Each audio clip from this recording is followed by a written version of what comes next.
Hi, in this short video I want to talk about that of loving ourselves. So when we hear those words loving yourself or loving ourselves, we think straight away as it being something negative. Now, at school we've been told, you love yourself, you really love yourself a lot. And we've always thought of those words as being something negative, as if we are very vain, very conceited and very selfish. However, in one way or another, every human being loves him or herself. Now that may seem rather strange, but in the next few minutes I'm going to explain why and how. Really the important question or the central topic of this video is how. Anyway, it seems when we look at the psychology and the inner makeup of a human being, it seems that there has to be love for him or herself. The person has to love him or herself in some way. Now that may seem strange, but the opposite of love we know is hate.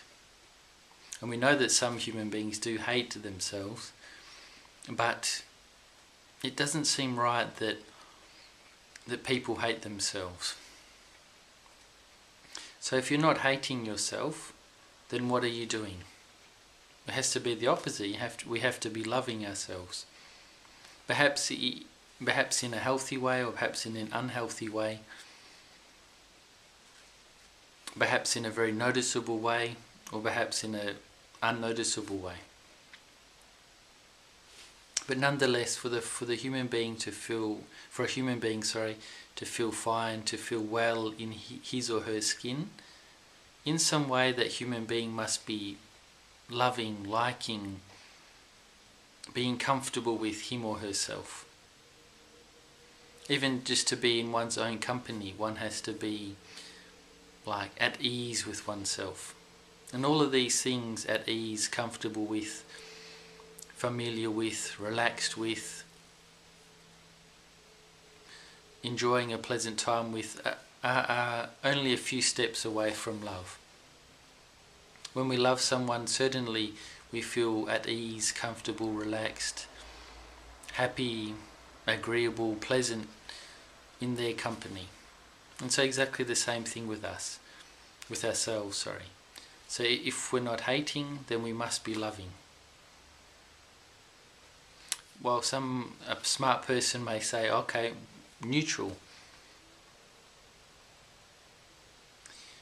Well, that's a little bit tricky. Usually when we're neutral, we are open to something. So we're just tipped a little bit to the side of positivity or the side of love. And when we hate, we're definitely against. But when we're for, we're open. When we're neutral, we're even open as well. Okay, so let's say, after we've established this, that every human being must in some way love him or herself. It seems to be like a natural function of our inner psychological, spiritual constitution. So the real big important point is, how do we do that? Now there are really two ways to do it. One is an unhealthy way and one is a dignifying, healthy way. But the problem is most of us tend to fall into the unhealthy way, because at first it seems very pleasing, very gratifying, satisfying for our senses and for our other types of psychological needs. So the unhealthy way is like loving ourselves in relativity, or in other words, through others. Now, so it happens so many times to us that we can only feel at peace with ourselves, we can only feel happy with ourselves, we can only feel that wellness towards ourselves when others like us, when others are apparently happy with us, at ease with us, trust us, love us, like us, are kind to us. But as soon as that changes, we get angry, spiteful, resentful. We feel like a dislike, maybe even a hatred towards that other person, and we don't feel at ease, at peace, relaxed, happy with ourselves anymore. So something is really wrong there. As soon as someone thinks us bad, we feel bad about ourselves. So that's like a type of love that is very dependent on what other people feel, think and say towards us. And that type of love is always the love that's going to bring pain to us. And it's always that the love that we can never possess or control. We can never make it complete 100% all the time, because there's always going to be someone who's going to dislike us, or even the people we love, that even if they love us, they won't be happy with us every moment. That's a reality. We all know that very well, I'm sure. The thing is, that type of love makes us very controlling and manipulative as well, because you always can try to control the other person, the other situation, to maintain that other person thinking, feeling positively, lovingly towards ourselves, so that in turn we can feel the same towards ourselves. That's what we really want at the end of the day, is for us to feel well, happy, loving towards ourselves. But the problem is we're really dependent on others to feel that same way towards us, so we can feel the same thing towards our own selves. So that, by experience, and I think you all know that is a way that is very painful. But there's this other way, and which doesn't imply or doesn't carry at all within it that pain, and doesn't make us controlling, manipulative, upset, angry, resentful, spiteful, etc. And it is to generate love from within ourselves. That is, we have to love ourselves more, or love our inner spiritual part, our consciousness, more.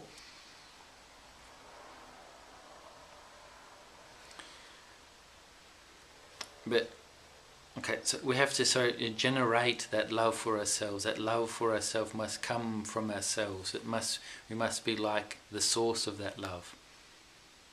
And we must not see ourselves through the eyes of others anymore, or feel love for ourselves dependent upon others. No, that we must generate that love.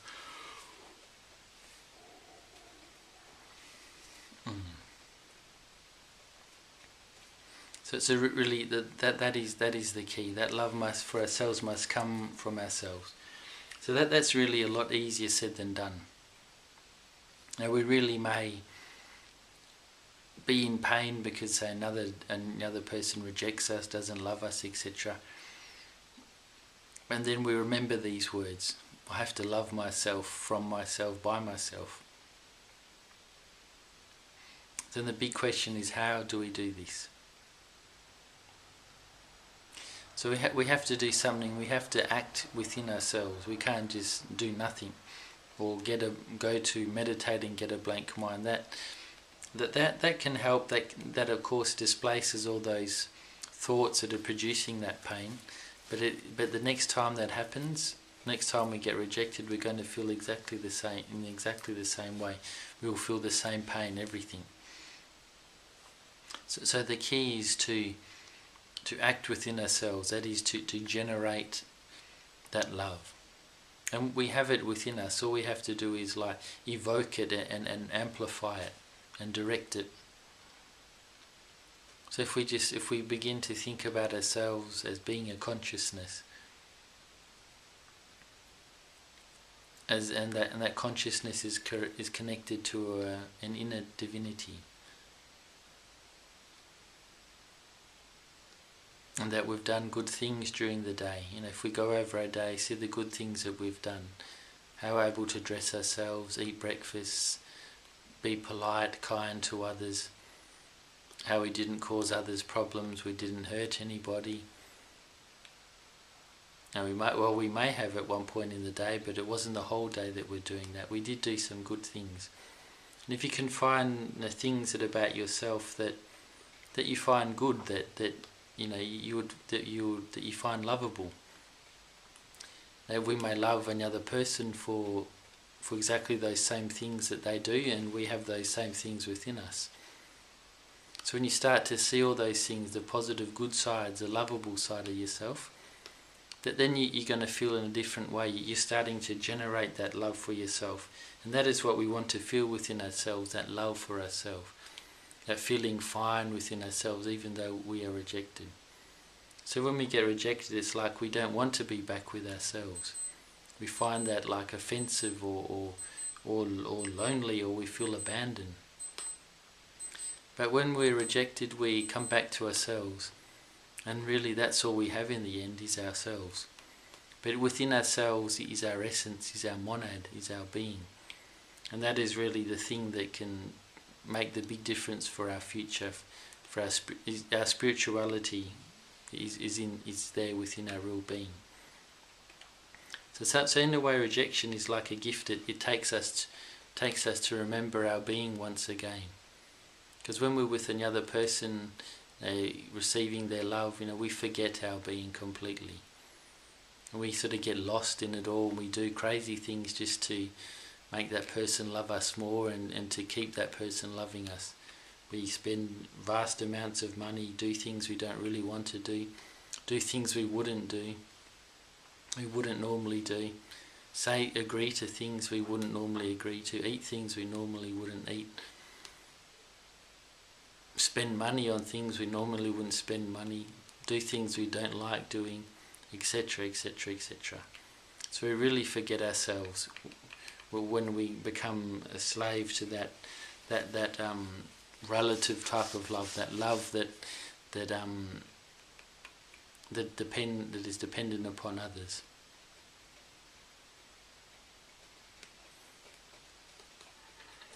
So the really interesting thing is that we all love ourselves in one way or another. It seems to be a natural function. And so what we have to do in life is to learn how to love ourselves in the positive way, to love our spiritual part.